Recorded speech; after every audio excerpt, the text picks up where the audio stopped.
ვსაუბრობთ ნახშირწყლებზე, ლექცია შედის შესავალ კურსში ალქიმიიდან 21 საუკუნემდე.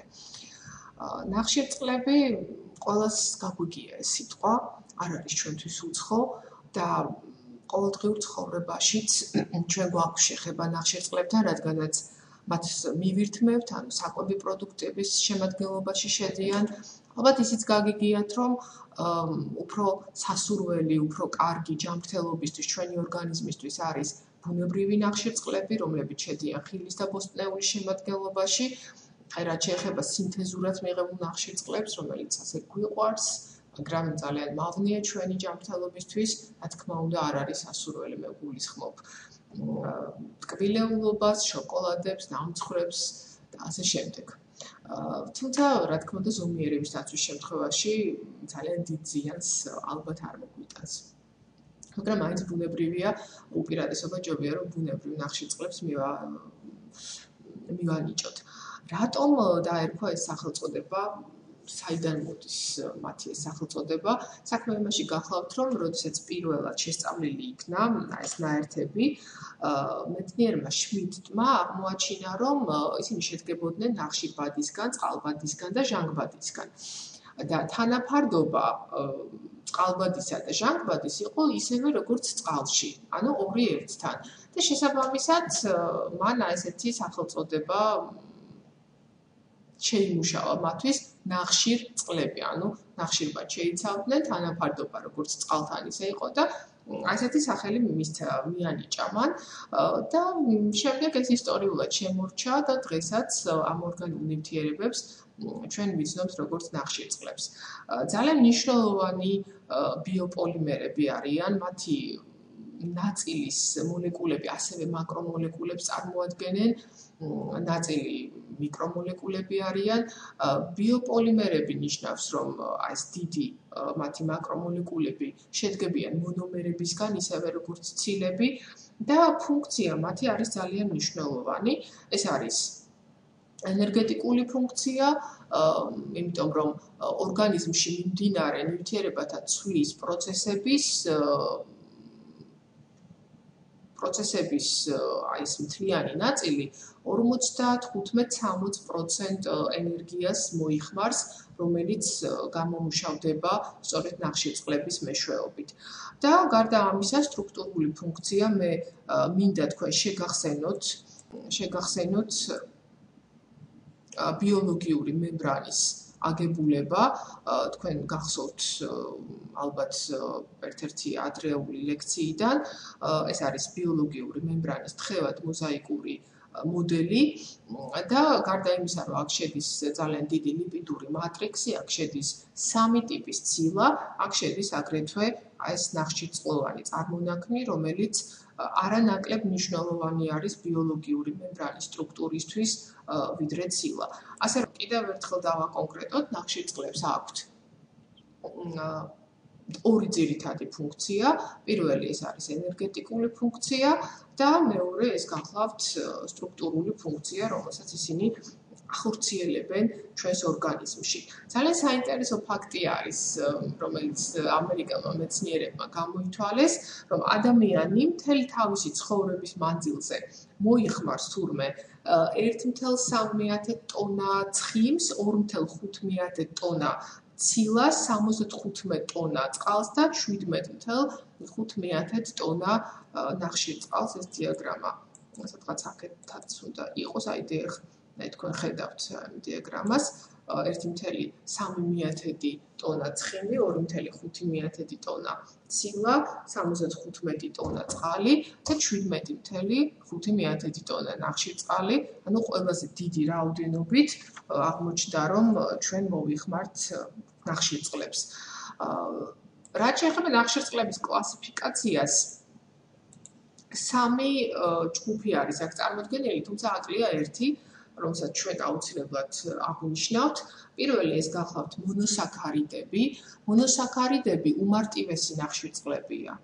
ანუ ეს ნიშნავს, რომ ისინი აღარ იშლებიან, ანუ მათი ჰიდროლიზი აღარ ხორციელდება და ჰიდროლიზის შედეგად ისინი უფრო მარტივ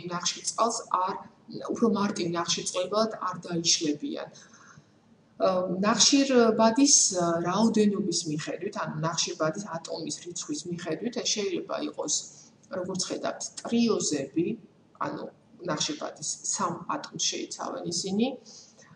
ორი ძალიან მნიშვნელოვანი ტრიოზა არის, ახლა ეს თქვენთვის საინტერესო არ არის ამ შესავალ კურსში, მაგრამ აი ბიოქიმიის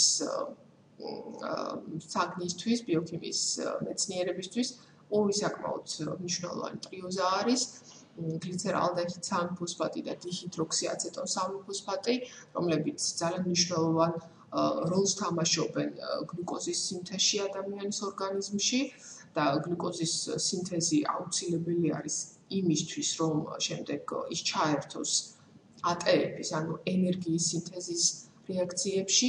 შემდეგ ეს გახლავთ ტეტროზები, ანუ ნახშირბადის 4 ატომს შეიცავენ, პენტოზები, ნახშირბადის 5 ატომს, ჰექსოზები, ნახშირბადის 6 ატომს, ჰეპტოზებიც არსებობს, რომლებიც 7 ატომს შეიცავენ და ასე შემდეგ. გლუკოზა შედგება 6 ნახშირბად ატომისგან, ისევე როგორც ფრუქტოზა, რიბოზას რაც შეეხება, ის 5 ნახშირბად ატომს შეიცავს. შემდეგი ეს გახლავთ დისაქარიდები, საქაროზა, ლაქტოზა, მალტოზა, თვითონ სიტყვა გვეუბნება. დისაქარიდი ნიშნავს, რომ ერთად არის შეერთებული და აკავშირებული ერთმანეთთან ორი მონოსაქარიდი და შესაბამისად მათი დაშლის შედეგად წარმოიქმნება ორი მარტივი მონოსაქარიდი. ძალიან სპეციფიკური ბმებით არიან ისინი ერთმანეთთან დაკავშირებული, ასეთი ბმა დამახასიათებელი არის მხოლოდ ნახშირწყლებისთვის. შემდეგი ეს გახლავთ ოლიგოსაქარიდები. ოლიგოსაქარიდები ეს არის ფაქტიურად გარდამავალი რგოლი დისაქარიდსა და პოლისაქარიდ შორის. ამიტომ ისინი შეიცავენ მონოსაქარიდების რაღაც გარკვეულ რაოდენობას. ეს შეიძლება იყოს 20 მონოსაქარიდი, შეიძლება იყოს 50 მონოსაქარიდი, მცირე ზომის რაოდენობას შეიცავენ და სწორედ სხვათა შორის ბიოლოგიური მემბრანის შემადგენლობაში სწორედ ოლიგოსაქარიდები შედიან და პოლისაქარიდები, აი ესენი არიან ზუსტად დიდი მაკრომოლეკულები, დიდი ბიოპოლიმერები, რომლებიც შეიცავენ მონომერებს გამეორებულ ენჯერ. და ეს გახლავთ სახამებელი, ცელულოზა და გლიკოგენი. სხვათა შორის გლიკოგენს ცხოველურ სახამებელსაც უწოდებენ. ეს არის რთული ნახშირწყალი, სხვათა შორის არის ერთგვაროვანი ნახშირწყალი, იმიტომ რომ ის მხოლოდ გლუკოზას ნაშთებისგან შედგება, იმიტომ რომ არსებობს კიდევ არაერთგვაროვანი რთული ნახშირწყლებიც, სადაც მონომერები სხვადასხვა შეიძლება იყოს. და ეს გლიკოგენი შედის ჩვენი ორგანიზმის შემადგენლობაში, სამარაგოს სახით ინახება ღვიძლში და სწორედ ღვიძლი არის პასუხისმგებელი იმაზე, რომ თუ ორგანიზმს თქვათ დააკლდება გლუკოზას რაოდენობა და აუცილებელი არის ATP-ის სინთეზი, აი სწორედ ღვიძლში არსებული გლიკოგენის მარაგი დაიწყებს დაშლას და სისხლის მეშვეობით შესაბამის ორგანოს მოამარაგებს გლუკოზათი, იმისთვის რომ გლუკოზამ დაიწყოს დაჟანგვა და გამოიმუშაოს ATP. ბუნებრივია გლიკოგენის ბიოსინთეზი ჩვენი ორგანიზმის სხვა ორგანოებშიც მიდის, მაგრამ სამარაგო სახით ინახება მხოლოდ ღვიძლში. ახლა გლუკოზაზე შეგვიძლია 1-2 სიტყვა ვთქვათ, როგორც ხედავთ, ძალიან საინტერესო აღნაგობა აქვს. 6 ნახშირბად ატომისგან შედგება, მისი ფორმულა არის C6H12O6. ოღონდ ეს ფორმულა ეკუთვნის როგორც გლუკოზას, ასევე ფრუქტოზასაც, უბრალოდ მათ შორის აღნაგობაში არის სხვაობა, იმიტომ რომ გლუკოზა შეიცავს COH ჯგუფს, ანუ ის არის ალდოჰექსოზა, ანუ ალდეჰიდის ჯგუფს შეიცავს და ფრუქტოზა შეიცავს CO ჯგუფს, ანუ კეტო ჯგუფს შეიცავს და შესაბამისად ეს არის კეტოჰექსოზა. ბუნებრივია, ისინი ერთმანეთის იზომერებს წარმოადგენენ, ხაზოვანი აღნაგობაც აქვთ, თუმცა შეიძლება იყოს ციკლური აღნაგობაც და სხვათა შორის მინდა გითხრათ, რომ აგერ შემიძლია განახოთ ეს ციკლური ფორმები. შემიძლია გითხრათ, რომ ორგანიზმში გლიკოზა უფრო გვხვდება ისეთი ციკლური ფორმით, ვიდრე სწორხაზოვანი, ანუ ჯაჭვოვანი აღნაგობით. ატომების განლაგების მიხედვით ასხვავებენ ალფა ფორმას, აი თქვენ ხედავთ, რომ აქ ჰიდროქსიდის ჯგუფი დაბლა არის, ბეტა-გლიკოზაში პირიქით დაბლა არის წყალბადი და ზემოთ არის OH ჯგუფი, ასე რომ ასეთი განსხვავებები მათში არის.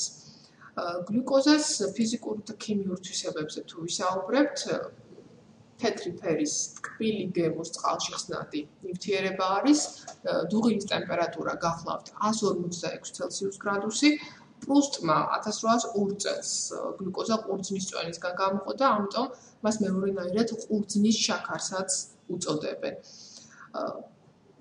ისევე როგორც ყველა ორგანული ნაერთისთვის, გლიკოზისთვისაც დამახასიათებელი არის წვის რეაქცია, აგერ თქვენ ხედავთ აი ამ რეაქციას თქვენს ეკრანებზე, თუმცა ცოცხალ ორგანიზმებში ეს არის მისი სრული დაჟანგვის რეაქცია.